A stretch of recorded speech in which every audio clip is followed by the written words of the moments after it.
नमस्कार, आप सभी का स्वागत है मैथ्स बाय सेन सर में। तो आज हम अपना नया बैच स्टार्ट कर रहे हैं और ये रहेगा मैथ्स प्लस रीजनिंग का बैच। तो इस बैच में हम आपको स्टार्ट करेंगे मैथ्स से। मैथ्स का पूरा कंप्लीट क्लास हो जाने के बाद ही रीजनिंग क्लास लिया जाएगा, ठीक है। और इस मैथ्स स्पेशल बैच में आपको क्लास होने के बाद इसमें आपको टेस्ट भी लिया जाएगा, जिसमें आपको इंपॉर्टेंट क्वेश्चन दिए जाएंगे, जिसमें आप कम समय में से बना सके, ठीक है। हमारे क्लास की विशेषता ये है कि व्यापम में आए हुए क्वेश्चंस, पीएससी में आए हुए क्वेश्चन के साथ साथ हम आपको नए कॉन्सेप्ट कम समय में कैसे बनाया जाए ये सिखाएंगे। इस बैच में आपको छोटे से चीज को भी आराम समझाया जाएगा। कारण इसका ये है कि कई बार आपने देखा होगा कि कई मैथ्स की क्लासों में ये होता है कि बड़े बड़े सवालों को बता तो जाता है, लेकिन बच्चे उसको समझ पाने में बड़े असफल होते हैं। तो हम बहुत ही जीरो लेवल से स्टार्ट करेंगे मैथ्स की क्लास को, बहुत ही छोटे छोटे कॉन्सेप्ट से लेकर थोड़ा और उसमें बड़े कॉन्सेप्ट की ओर हम लोग जाएंगे।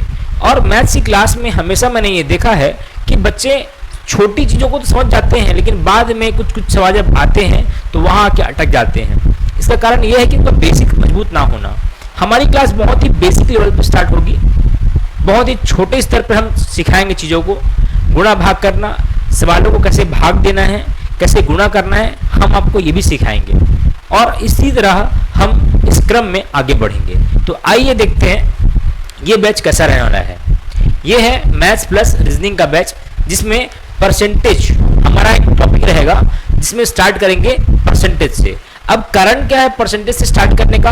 एक बहुत बड़ा कारण ये है परसेंटेज स्टार्ट करने का, परसेंटेज मैथमेटिक्स का एक बेस होता है, जिसमें आप जोड़ना, घटाना, गुणा करना, भाग देना, पक्षांतर करना, अनुपात, समानुपात, सारी चीजों का समावेश पाते हैं। और आप देखेंगे कि मैथमेटिक्स क्लास में परसेंटेज से पढ़ने का फायदा ये होता है कि आपको जो चीजें हैं वो आसानी से समझ में आने लगती हैं।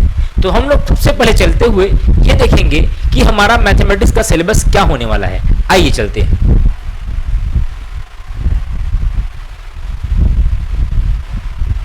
हम सबसे पहले एक बार अपने सिलेबस की ओर नजर दौड़ाते हैं कि हमारा सिलेबस क्या होने वाला है, ठीक है। चलिए देखते हैं हमारा सिलेबस।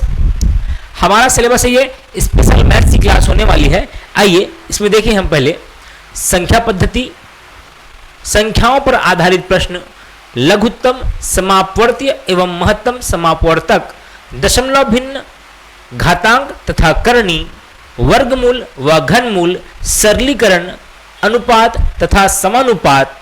ये सारी चीजों को हमें इसलिए बता देना चाह रहा हूं आपको, ताकि हमको एक सिलेबस का ज्ञान हो जाए कि हम मैथमेटिक्स में क्या क्या पढ़ने वाले हैं, ठीक है। जो बेसिक चीजें हैं वो तो सीखेंगे ही, लेकिन हमको सिलेबस का ज्ञान भी होना चाहिए, ठीक है। आगे बढ़ते हैं। देखिए, समय व कार्य, पाइप तथा टंकी, मिश्र, समानुपात, प्रतिशत, लाभ व हानि, बट्टा, साधारण ब्याज, चक्रवृद्धि ब्याज, समय व दूरी, रेलगाड़ी, नाव और धारा, आयु, औसत, मिश्रण, क्षेत्रफल, आयतन, बीजगणित और ज्यामिति। सिलेबस को बताने का मेरा बहुत महत्वपूर्ण कारण यह है कि हम जिस ओर जा रहे हैं सबसे पहले हम क्या क्या सीख पाएंगे, ये जरूरी है। आपने देखा होगा जो मैंने सिलेबस बताया है ये लगभग सारे एग्जाम्स में काम आते हैं, लेकिन मेरा मेन फोकस अभी आपको रेलवे, एसएससी, सीजी व्यापम और सीजीपीएससी की ओर है। खासकर कहूं मैं तो सीजीपीएससी और सीजी व्यापम की ओर है, क्योंकि आपने देखा होगा हाल ही में जितने एग्जाम्स हुए हैं उसमें सीजीपीएससी और सीजी व्यापम, ये दो चीजों में आपने देखा होगा कि मैथमेटिक्स का बहुत योगदान है। जैसे हाल ही में आपने देखा एडीआई का एग्जाम हुआ, ठीक है। आपने व्यापम के एग्जाम्स में भी देखा कि मैथमेटिक्स बहुत बड़ा योगदान देता है, और हम चाहते हैं कि मैथमेटिक्स आपको सिलेक्ट करवाए। और इसका आधार ये होना चाहिए कि सिलेक्शन का मेन आधार तो आपका मैथ्स ही होना चाहिए, ठीक है। एक मिनट रुकिएगा।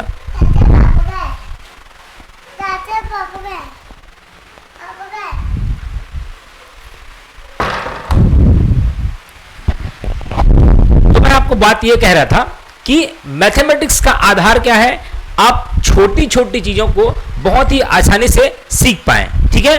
तो हम उसी ओर आगे बढ़ेंगे इस सिलेबस के अनुसार। तो आपने देखा सिलेबस में सारी चीजें जो व्यापम और पीएससी पूछती है वो आपको सामने दिखाई दे रहा होगा। आप चाहें तो इसे मैं एक बार और रिवाइज कर दूं।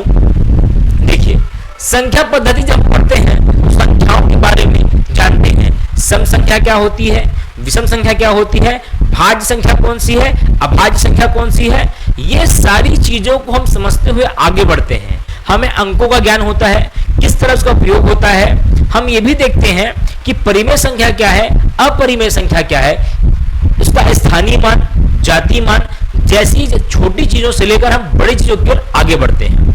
हम आगे बढ़े, संख्याओं पर आधारित प्रश्न। हमने संख्या तो सीख लिया, लेकिन उस पर आधारित प्रश्न भी हम इसमें सीखेंगे कि संख्याओं पर आधारित प्रश्न कैसे बनेंगे। ठीक है, आगे बढ़ते हैं तो हम देखते हैं एलसीएम और एचसीएफ, जिसे हिंदी में क्या कहते हैं हम लोग, लघुत्तम समापवर्ती एवं महत्तम समापवर्तक। मेरे हिंदी में लिखने का कारण यह है कि कई बार बच्चे एलसीएम और एचसीएफ जानते तो हैं, लेकिन उनको ये नहीं पता कि समापवर्त क्या है और समापवर्तक क्या है। इन दो चीजों में क्या भिन्नता है, क्या समानता है, इन चीजों को हम जब ये पढ़ेंगे तो हम जानेंगे कि क्या वाकई में एलसीएम एचसीएफ क्या तरह से होता है। इसे समझना भी आवश्यक है कि ये लघुत्तम समापवर्ती है और ये महत्तम समापवर्तक है। इसी तरह आगे बढ़ते हैं। दशमलव भिन्न, दशमलव भिन्न का बड़ा योगदान है। बच्चे ये फंसते हैं आके, क्योंकि उनको दशमलव का गुणा और दशमलव का भाग बड़ा मुश्किल लगता है। सर हम कटाएं कैसे, 2 दूनी 4 तो जानते हैं, लेकिन दशमलव बड़ा हमको परेशान करता है। तो हम पढ़ाएंगे तो बिल्कुल आपको आसान से और इजी कॉन्सेप्ट से पढ़ाएंगे, ताकि आपको दशमलव भिन्न में कोई भी दिक्कत ना हो। चलिए आगे बढ़ते हैं। घातांक और करनी, आपने जब भी देखा होगा घातांक और करनी तो आपको थोड़ा सा लगा होगा सर सवाल कैसे बनता है, इसमें हमें कैसे इसको बनाना चाहिए। ठीक है, तो इस पे बात करेंगे हम घातांक और करनी में। वर्गमूल एवं घनमूल, ये भी बहुत अच्छा कहना चाहिए। मुझे लगता है कि ये सबसे बड़ा चीज ये है कि व्यापम में सारे सवाल अक्सर देखना आप वर्गमूल घनमूल से भी बहुत सवाल पूछे जाते हैं, और ये बहुत ही इंपॉर्टेंट टॉपिक भी है। ठीक है, बढ़ते हैं आगे। सिंप्लीफिकेशन, जिसे हम क्या कहते हैं, सरलीकरण। सरलीकरण का पढ़ेंगे हम आगे। अनुपात तथा समानुपात, इसमें से आपने देखा होगा कि सीजीपीएससी मेंस में भी आपको ये सिलेबस दिया होता है। ठीक है, आगे बढ़ते हैं। आगे हम देखते हैं समय व कार्य, पाइप टंकी, ये 2 टॉपिक पढ़ते हैं आप। समय और कार्य और पाइप टंकी लगभग दोनों समान हैं। अगर आपने समय और कार्य का क्वेश्चन बनाना सीख गए तो पाइप और टंकी भी लगभग बन जाएगा। चलिए आगे बढ़ते हैं। मिश्र समानुपात, सबसे जो हम टॉपिक स्टार्ट करने वाले हैं वो कौन सा है, परसेंटेज। यहां से हम टॉपिक स्टार्ट करेंगे। ठीक है, तो मिश्र समानुपात करेंगे। परसेंटेज, लाभ हानि, बट्टा, साधारण ब्याज, चक्रवृद्धि ब्याज। साधारण ब्याज और चक्रवृद्धि ब्याज में ऐसे ऐसे कॉन्सेप्ट आते हैं, हर बार व्यापम उसमें सवाल पूछता है और आप फंस जाते हैं, जो कि बहुत ही इजी कॉन्सेप्ट से पढ़ाएंगे हम। साधारण ब्याज और चक्रवृद्धि ब्याज, समय दूरी, रेलगाड़ी और नाव धारा, ये 3 टॉपिक, समय दूरी, रेलगाड़ी और नाव धारा लगभग एक जैसा ही बनता है। उसमें जो कॉन्सेप्ट है, जो नियम कानून है, वो आपको सिखाया जाएगा। ठीक है, आगे बढ़ते हैं हम लोग। आयु, आयु से सवाल अक्सर आपको व्यापक में दिखाई देते ही होंगे। ठीक है, उसका आता है औसत, मिश्रण। अब देखिए, आयु, औसत, मिश्रण आपने पढ़ तो लिया। अक्सर आपने व्यापक में सवाल देखा क्षेत्रफल, आयतन और बीजगणित। ये लास्ट के जो 4 टॉपिक हैं, ये बहुत बड़ा रोल अदा करते हैं। इसमें व्यापम में आपने व्यापम के जितने भी एग्जाम्स देखे होंगे, इसमें आपने यहां से सवाल बिल्कुल देखे ही होंगे। उसमें से क्या, एरिया, क्या क्षेत्रफल, आयतन, बीजगणित और ज्यामिति। ये 4 टॉपिक अक्सर बच्चों को कठिन लगते हैं। इसका कारण यह है कि वो बेसिक कॉन्सेप्ट को समझ नहीं पाते हैं। ठीक है, क्षेत्रफल, आयतन, बीजगणित और ज्यामिति, इसे बड़े सरल ढंग से आपको पढ़ाया जाएगा। ठीक है, एक बार इन चीजों के बाद आप जब इनको पढ़ेंगे तो आपको एहसास होगा कि अगर आप मेहनत किए होते तो आपको सफलता जरूर मिलती। ठीक है, इसी तरह मैं बात करूंगा कुछ चीजें हैं जो हम अक्सर गलती करते हैं मैथ्स की क्लास में। देखिए, पहली चीज ये है कि जब कोई टीचर पढ़ाता है तो हम उसके पढ़ाई को देखें, एक बार परखें उसे, जो सर पढ़ा रहे हैं क्या हम उस बात को समझ पा रहे हैं, जो सर हमें कह रहे हैं या जिस विधि का प्रयोग कर रहे हैं वो क्या हमें समझ में आ रहा है कि नहीं आ रहा है। तो सबसे पहले काम हमारा ये है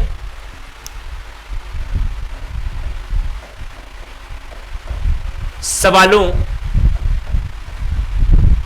को पढ़ना।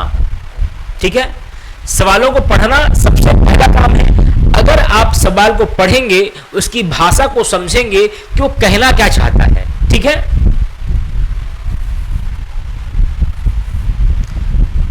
सवालों को पढ़ना। ठीक है, अब सवाल तो हमने पढ़ लिया, अब सवाल को समझते हैं।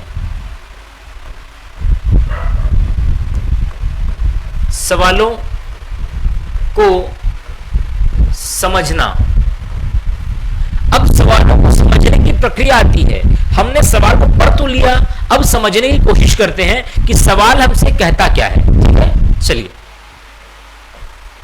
अब सवाल को समझने की कोशिश करते हैं। कुछ लोगों को समझ में आता है कि सवाल कुछ कह रहा है, कई लोगों को समझ में नहीं आता। तो अब देखते हैं सवाल में दिया क्या है। ठीक है, देखिए सवालों को हमने पढ़ा, समझने की कोशिश भी की, सवाल में दिया क्या है। अगर ये तीन चीजें आप आसानी से कर पा रहे हैं तो आप सवाल के बहुत करीब हैं, या मैं ये कहूं सवाल के हल के बहुत करीब हैं। तो देखिए, सवालों की प्रकृति में आपने पहले सवाल को पढ़ा, समझने की कोशिश की, दिया क्या है। इन तीन प्रक्रिया से गुजरने के बाद आपको कहीं ना कहीं दिया गया प्रश्न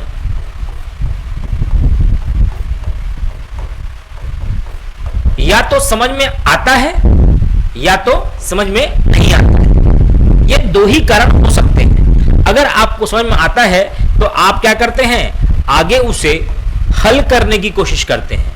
क्या करते हैं, हल करने की कोशिश करते हैं। क्या करते हैं, हल करने की कोशिश करते हैं। अब आपने हल करने की कोशिश तो की, लगभग आपको सवाल समझ में आ भी गया।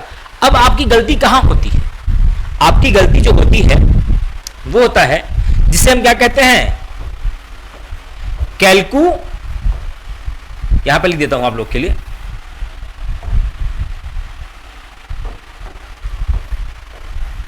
कैलकुलेशन।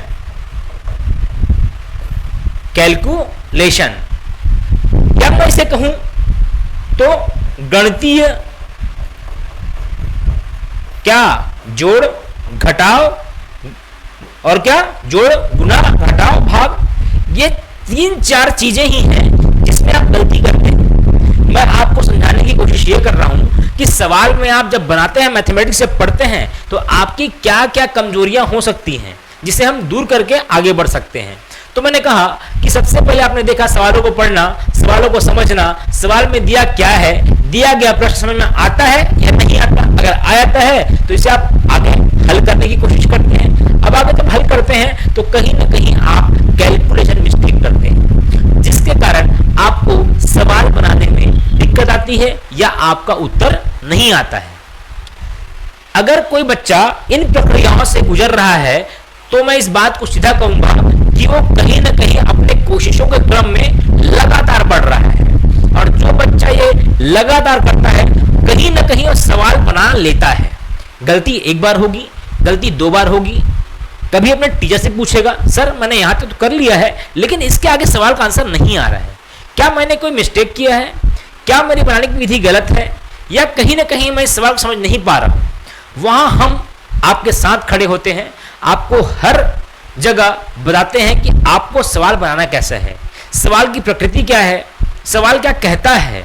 इसी तरह हम आपके साथ जुड़कर मेहनत करते हैं और उसका प्रतिफल ये होता है कि आपको परीक्षाओं में बिल्कुल सफलता मिलती है। तो जब भी आप गणित पढ़ते हैं तो सबसे पहले ये जरूरी नहीं कि सवाल की प्रकृति क्या है, पहले हम पढ़ क्या रहे हैं, उसका आधार क्या है, ये जानना जरूरी है। तो इन्हीं चीजों को लेकर मैं आपके सामने आऊंगा और हर चीजों को मैं आपको एकदम आसानी से सिखाने वाला हूं कि हम सवाल में क्या क्या देखेंगे। ठीक है, तो मैं इन्हीं चीजों के साथ बढ़ता हूं आगे। चलिए, आज हम पढ़ने वाले हैं परसेंटेज, और परसेंटेज में आज हम शुरुआत करते हैं कि परसेंटेज में क्या क्या चीज सीख सकते हैं, क्या क्या चीज सीखेंगे हम लोग। तो इसी क्रम में मैं जो क्लास लाने वाला हूं, हमारी नेक्स्ट क्लास जो होने वाली है वो होने वाली है परसेंट की। ठीक है, तो आज के लिए मैं मात्र आपको सिलेबस का शुरुआती दौर समझाने के लिए आया था कि आपको गणित पढ़ना कैसे है, आपको गणित सीखना कैसा है, ये सारी चीजों के साथ। तो इन चीजों के साथ आप एक बार हमारी क्लास को जरूर ज्वाइन कीजिएगा। ठीक है, हमारी क्लास मैथमेटिक्स से स्टार्ट होने वाली है।